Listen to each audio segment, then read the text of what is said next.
Hi guys, welcome to this new video tutorial. In this video, I will show you the easiest way which you can use to increase your Windows virtual memory. If you are getting any error of any kind and you are in need of increasing your memory, then this video is for you. First, go to your search tab. If you have Windows 7, 8, 10 or 11, this method will work for you. As a next step, what you want to type View Advanced System Settings. You click on it to open. Make sure that you are in the advanced options and under performance you have the settings option.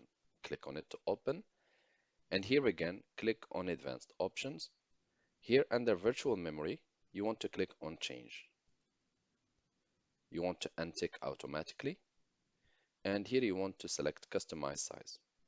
Remember that here you have recommended size and currently allocated size. Note that these options, they change from a computer to another and from a user to another. So basically you want to make sure that the minimum allocated size is there and the maximum size is also there.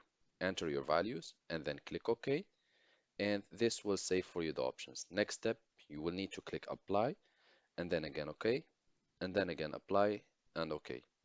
You'll be prompted to restart your Windows computer. So make sure to save all your work and before restarting. And once you have restarted, all the changes has been taken in effect and you can go back again and check that the settings are there. Thank you guys for watching and talk to you soon in a new video tutorial.